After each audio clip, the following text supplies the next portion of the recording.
Hello, and we're here for the last event in our Discover New Authors Festival, and I'm here with Baret Magarian, who is the author of a very fine novel, The Fabrications, and also an excellent short story collection, Melting Point, which was one of the highlights of my reading year last year. And I've got a few questions for you that we sort of worked out together. But first of all, could you tell us a little bit about The Fabrications? Because one of the things, it's not a novel I've yet read, but it's on my to-read list. And the descriptions of it sound really fascinating. So I think it'd be really good to kind of hear from you what the novel's about and what you're trying to do with it. Sure. Well, it's about a man who's a projectionist in the cinema. Who really wants to be a painter, but he can't seem to get his act together. Could you turn your sound up, please? Yeah. Or come a bit closer to the screen. That's right. Yeah. Is it better now? That's better. Yeah. If you're closer to the screen. He wants to be a painter, but he can't. As I say, he can't get started. But he has a friend who's a writer who starts to write a story about this aspiring painter. His name's Oscar, and the story is invented, obviously, but the certain details from the fiction start to manifest in reality. So as his friend, whose name's Daniel, as he writes the story about Oscar, little details, nuances, motifs from the story start to really manifest. And that was the original idea that kind of launched the novel. And from that point onwards, Oscar starts to become wildly successful, but not as a painter actually, but as a kind of guru, as a messiah figure. And he's aided and abetted by this rather evil Machiavellian publicist who's I guess a satirical figure. Ryan Reese is his name. And then at that point, the novel becomes fairly kind of more kind of like an attack, I guess, on the media today and the kind of manipulations of the press and the kind of incredible amounts of power that certain media figures have, which is something I'm rather against. Yeah, so it's a complex book, but it moves from satire to something more humorous, to philosophical writing. So there's a lot of changes of register, but it's basically, that's the basic story. Yeah. And so as you were describing, because I remember it was good to hear you kind of describe that, because it does really appeal to me, this idea that you can sort of I'm quite interested in how fiction can become truth, and it's a lovely thought that your character could kind of create the world that they want to be in. But I think as you're talking about kind of manipulation of media, it feels very relevant for today. And I just wonder if you could talk a little bit about that and how it kind of relates to the world we're living in at the moment. Yeah, I mean, I think it is relevant, though I didn't want to write just a sort of politically topical work. I wanted it to be timeless as well, because I think you need to be near the screen to kind of hear you. If you move back, I was trying for something more timeless as well. So yeah. Hear me now? Yeah. So I was trying to do something relevant, but also something sort of without necessarily confining it to now. But I think the relevance is pretty kind of clear in that I would say Oscar, who's my protagonist, is somebody who's really kind of lost and doesn't really know what he wants or what he represents or who he is, but he becomes the center of the action through a series of quirks of fate and twists of fate, and as I say, this publicist figure. And I think in that regard, I would say it's pretty damn relevant, because we're surrounded by politicians who similarly are clueless today, to me, and who have become the center of attention for various reasons, and really have seems to me have real credentials. So it's about the power of spin. The novel's about the power of spin. It's about the power of journalism, tabloid journalism particularly, and it's about how you can create a messiah out of pretty much nothing.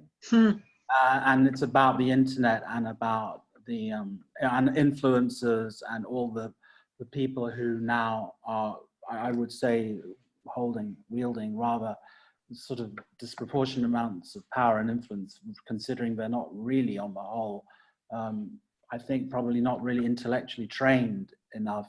I'm sorry if that sounds snobbish, but that's what I tend to suspect.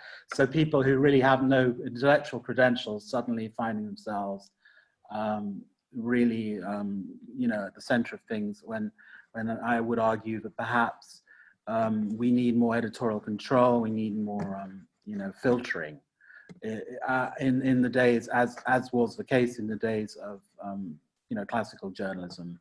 So the internet, whilst it has given incredible opportunities to people, I think is a bit like the Wild West, and it is more or less a minefield. And in a sense, the novel is also about that. So it's about this insane mutation of word and speculation and rumor and noise and gossip and spin that surrounds this figure, Oscar, and he becomes just absurdly important, and he really isn't somebody who merits that. So yeah, I think it's relevant, but I hope it's also timeless and kind of about more perennial themes and about identity and the mystery of human relationships and so on. So I probably was trying to do far too many things, but that was my take on it.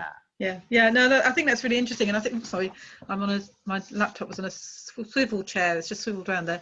But I mean, I think that's what's interesting in your writing, because I just think as I was talking, I'll come back to Fabrications, but it just reminded me of your short stories, because your description of the internet being a bit the Wild West and all sorts of things going on. Your short story collection has that feel to it of you know, one minute you're in something quite humorous and you're in something quite dark, one minute you've got a political sort of spin, another time it's a small intimate relationship and or a dramatic incident that's happened in somebody's life, and that feels a bit like the world we're living in today. So with the novel, I mean, you sort of talked about some comedy in it, but is it serious or funny or a bit of both, and does it really matter? Well, I think it's sort of really changing constantly. It's both a serious novel and a funny novel. Serious in the sense that it's about, as I say, rather deep subjects: identity, the meaning of relationships, love, of course, and funny in that there's a lot of, you know, lampooning, there's a lot of satire, there's a lot of slapstick as well. So it's constantly changing register and tone, and that's just the way I seem to see the world, or at least that seems to be the way that I write. I don't necessarily know why that is, but it's a kind of it's just my perception of reality. I think, I guess, that reality is constantly changing, and it's funny and humorous and tragic, and often at the same time, all of those things, you know. So I just seem to gravitate towards this kind of complex texture of stylistic changes and mood swings and so on. But yeah, I think also perhaps the writers that I love are also similar and have that kind of quality of you know, playfulness and loftiness at the same time. Like, for example, William Gaddis, who not many people have heard of, in fact, which is a great tragedy in my view, because he was a great writer. But Gaddis, an American novelist who was a strong influence on me, he has that kind of approach too. And you know, sometimes literally it's hilarious, his writing, but at the same time there's something quite profound about it, and penetrating and lofty, and you know, it's grand. He was very like almost like an operatic writer. So I like him, and I like other writers of a similar stamp. So I tried to emulate those writers, I guess.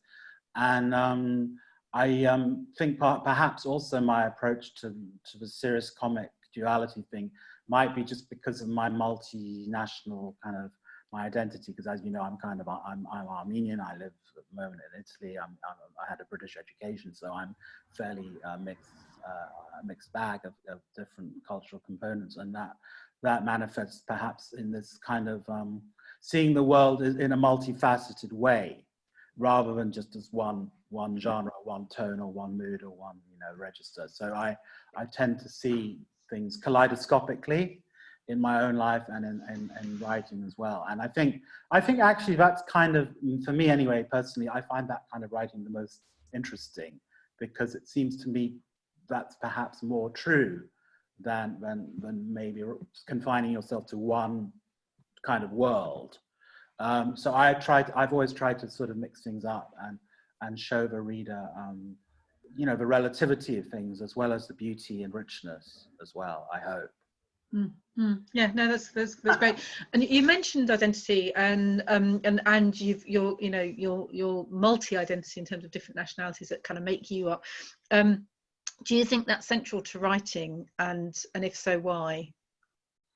No, I don't think it's central. I mean, I think in my case it's important, and as I say, it's what I relate to and what I perhaps find most inspirational. But I think you don't need to have that multifaceted background to write well. I mean, it's certainly not a requirement. I think, and whatever works. You know, I mean, I also teach creative writing, so I tend to tell my students that there is no one system and there is no one aesthetic. It's really about the writer's voice, I think. And if you have a voice and you want to express it, you can express it in whichever way you choose.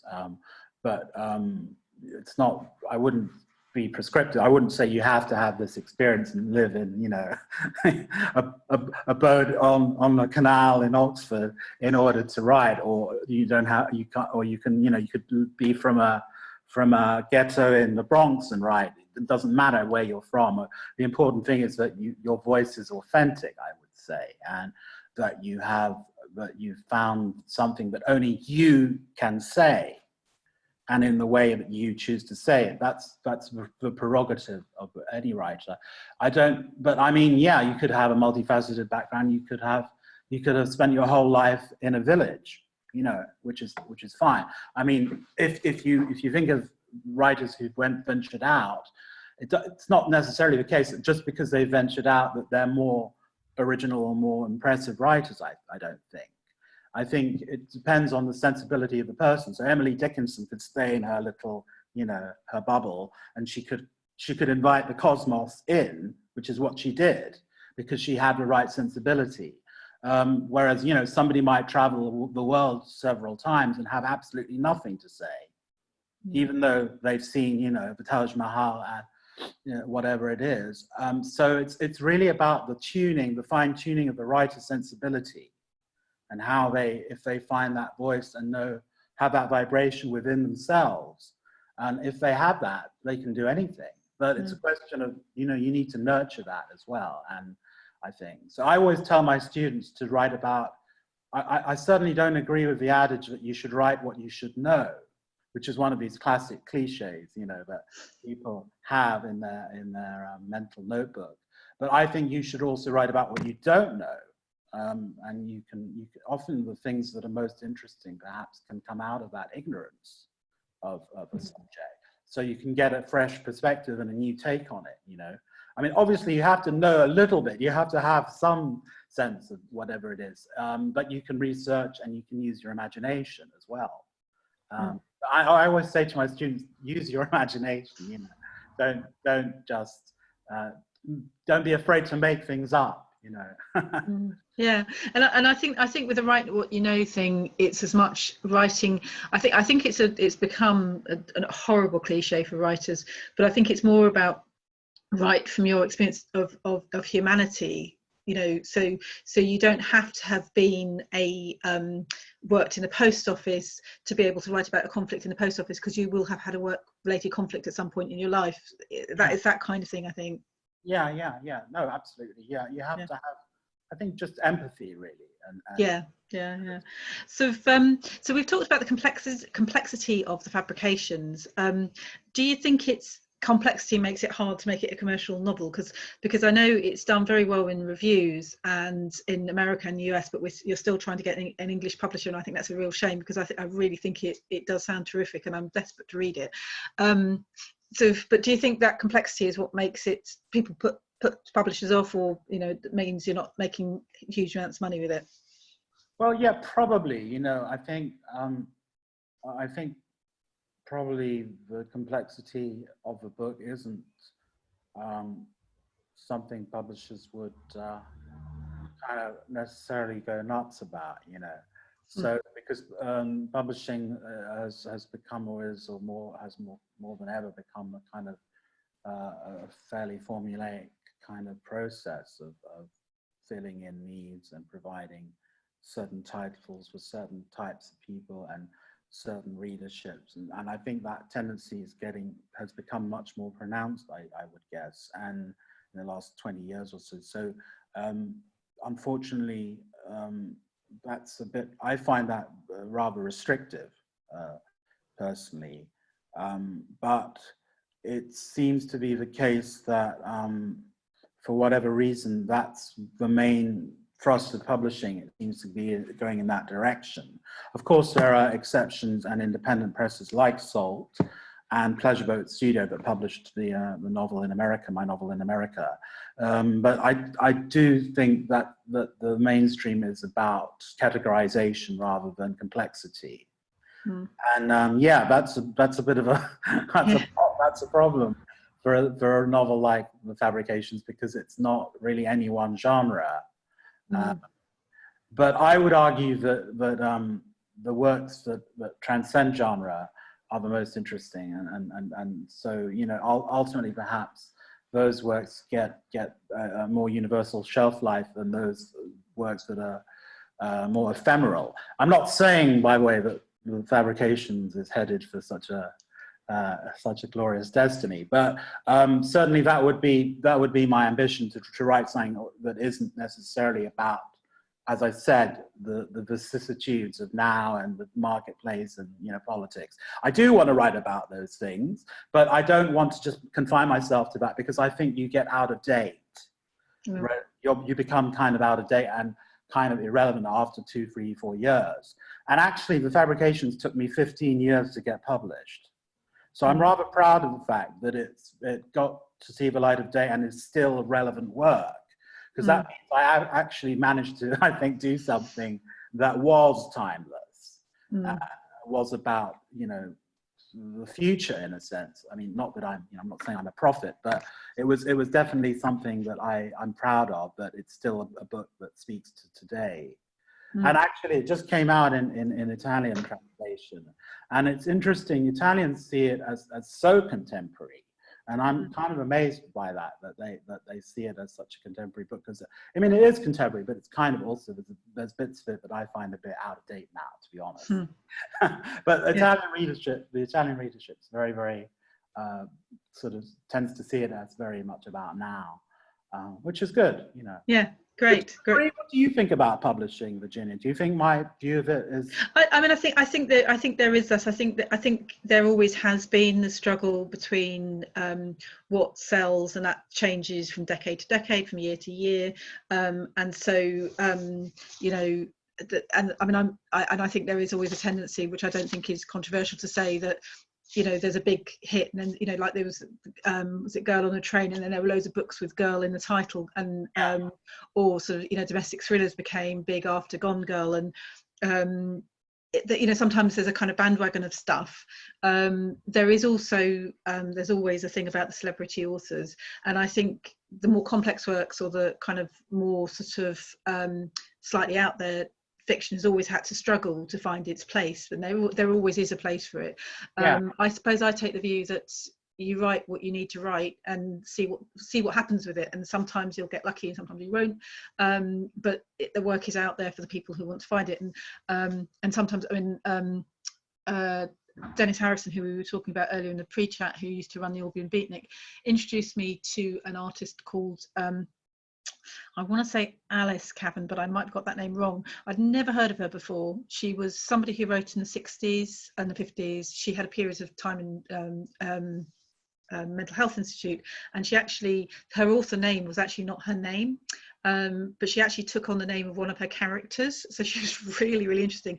And I just said to Dennis, oh, give me a book that's kind of intriguing and interesting and I won't have heard of, because I wanted to give one to my editor. And he gave me this author, and I just read this book she wrote called Ice, and it was astonishing. And it's a book that not many people have heard of, but it was written in the 60s, and she could have been talking about climate change now. It was, you know, so I think that, you know, I really appreciated finding this person I'd never heard of before, that not many people would have heard of, who's long since dead. And, you know, so I think that's kind of how it is. I want to move on to Melting Point, because this is a book that I have read and really, really enjoyed.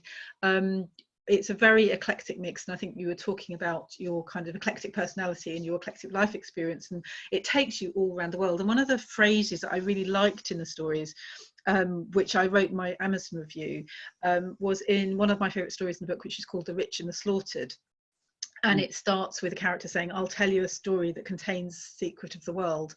And he then goes on to describe this unbearably awful dinner party that a journalist goes to, and the terrible treatment of these very rich and privileged people, of the waiters, and one person standing up to that, and how that the impacts on the dining table, and, you know, the kind of idea that you would be so impolite as to point out the rudeness and terrible behaviour of these rich people.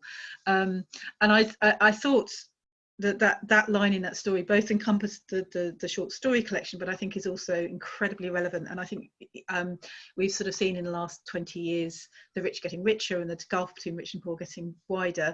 And I think we've seen in times of coronavirus that's even bigger gulf, and it's darker. And I just wondered what was the motivation behind that particular story, because I did think it was one of the most powerful ones in the collection. Well, I'm glad you like that story, because that's also, I think, one of the stronger ones. But you know, sometimes stories, the gestation of a story is quite mysterious, and as you know, it's not something you can necessarily articulate. But I do recall I was in Sri Lanka about 7 years ago now, and I went to a very, very posh hotel, and the waiters looked very, very beautiful and elegant in white uniforms, I guess. And I had a sense that the clientele were treating them rather rudely and disrespectfully, and I didn't like that. And that experience, or that impression, remained with me. And then I had been developing another idea for a novel, in fact, and that novel never saw the light of day. But it was about, part of the novel, one of the storylines of the novel was about a war correspondent and his very interesting life. But one of the characters in my novel that never manifested was writing a film script about this journalist, a war correspondent. And I did sketch out a number of scenes of this journalist's life. And one of them took place at this dinner party. And he kind of called attention to himself by commenting on the rudeness of the hostess at this dinner party. And so that idea of this film, which was actually, it was meant to be a film in the novel. Anyway, it's terribly complicated, I won't bore you. But it was basically this novel, this idea of the journalist and my experience in Sri Lanka, and also probably something else welded and fused. And I ended up with that story. So it seemed like a combination of elements that finally fitted harmoniously. And that was really cool, I thought. And the story came out actually very easily. I wrote that story in about, strangely enough, about a couple of hours. And it just kind of came out. And it was a very happy experience. I didn't really change it much. And it was just somehow ready to come out. But yeah, I think this is a relevant story to what's happening, and I do agree with your point about the gulf between the rich and the poor. particularly in a time like now. So yeah, I think it's a really important story, actually, because it's about the incredible luxury and decadence of a very, very small minority of the world, and the suffering and degradation of the majority of the rest of the world, which is an incredibly unjust and surreal state of affairs. So yeah, I don't know if I answered the question about no, you did. the origins of the story. Yeah, but you know how it is, sometimes experiences in your mind kind of move towards other experiences and you kind of put them together and then something happens. Yeah, and it's quite magical in this.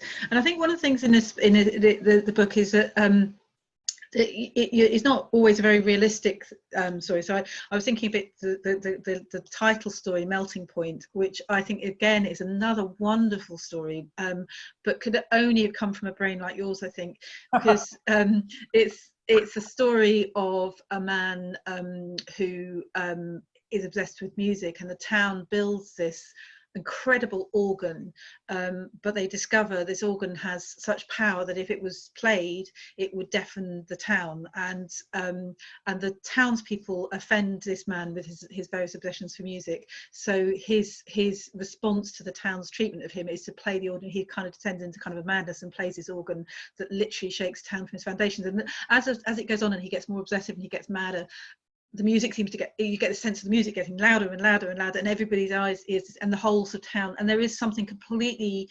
surreal about the whole story. It feels like some kind of nightmare. And that, I think that was one of the stories where I think it was really effectively you did that, but I think there's several other stories where I got that sort of sense of dream world, or not quite reality, but something really truthful coming through it. So I just wondered why it is in your, like, you tend to reject realistic or realism. Well, yeah, I mean, I don't really, I think I just, again, going back to this thing about multifaceted thing, I guess it's just my natural style tends to be to shun realistic writing, because for whatever reason, I don't feel so comfortable with it. I don't think I could do it very well, maybe.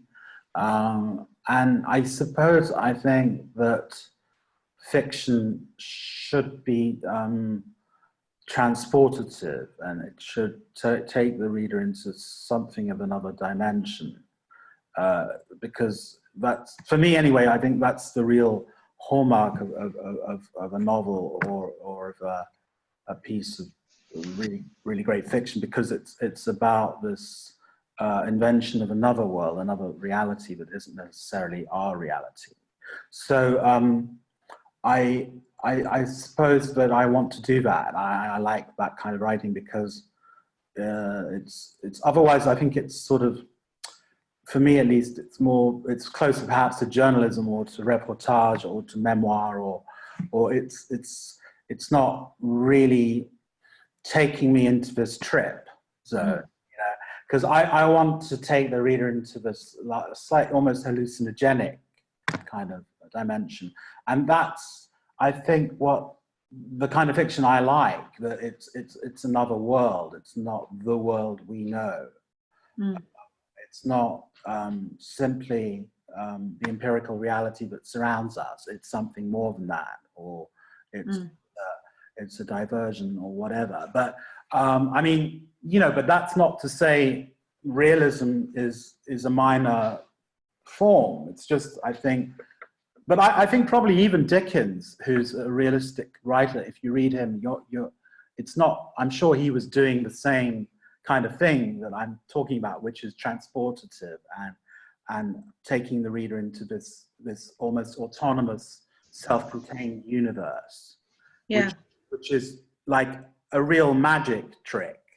Because you read that writing and you think this is real and it's about reality, but it's not. And somehow it's kind of enchanting and it's like witchcraft. So I'm trying to do that in a way, I guess, humbly, but that's how I see the role of fiction. Because otherwise, I think fiction's just not fiction. It's too kind of close to the world of reality. And if I want reality, I've got reality. I can go outside and everything's real. There's a car, there's a bus stop, there's a, you know, but nowadays in Italy, of course, those things are not really present anymore. But there is this sense that if I want to read a novel, I personally, I want to know, I want to be taken into this other place. Yeah. Because if I want reality, I've got it. So I want something that I don't get in reality in a novel, from a novel. Do you see what I mean? Yeah. No, I do, and I think the stories in the book that do take you out. I think the island, which is sort of is maybe a time loop story, but you're not quite sure. And there's another one, I can't remember the name of the story, which is about people observing through screens, and there's a lot of that which I really loved in this collection. I've got one more question on the books, and then one more question after that, and then I think it'll be time to wrap up. But which was about cause and effect, because I think the first story in the book, I had to read it, I think 2 or 3 times to really get it, because it was a bit of a kind of what's going on here? But it's called Crime and Bread, and perhaps you could describe it, because I think I will describe it wrong if I describe it, but it's really interesting in terms of why we do things and what might change our minds about it. So perhaps you could tell us a little bit more of that one and what you were thinking of in terms of cause and effect in that story. Yeah, well, it's about a woman who, by the way, she doesn't ever have, is never identified. She doesn't have a name. But we gather that she's kind of unhappy and frustrated, though not for any obvious reason. And she becomes a bit sort of obsessed or fixated on this poster. Sorry, we're losing you a bit, so come back close. The Trek poster that she sees one day in a shop, and she sort of falls in love with it, and kind of becomes convinced that she must steal the poster, even though she can buy it, she can afford to buy it, but she thinks that if she were to steal it, it would represent some kind of, I don't know, victory over life, or it would perhaps give her some kind of peace or sense of, I don't know, fulfillment in a strange kind of way.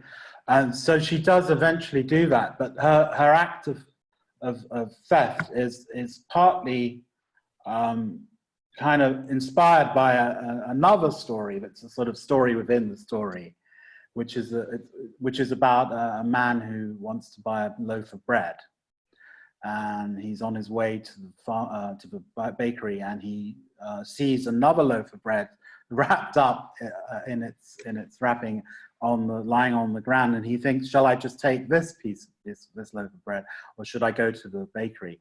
And he decides to take the loaf of bread that's on the ground, but as he bends over, he's knocked over by a car.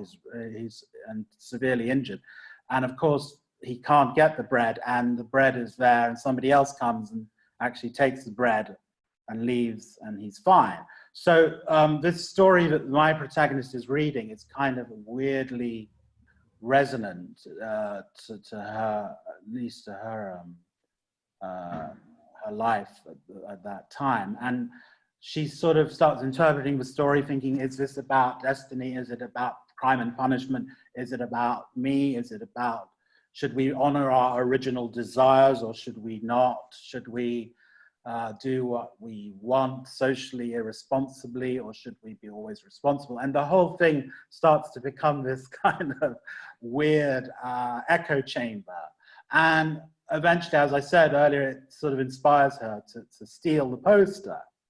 And she steals it, but she doesn't get what she hoped she would get, which is this feeling of peace or fulfillment or whatever it is.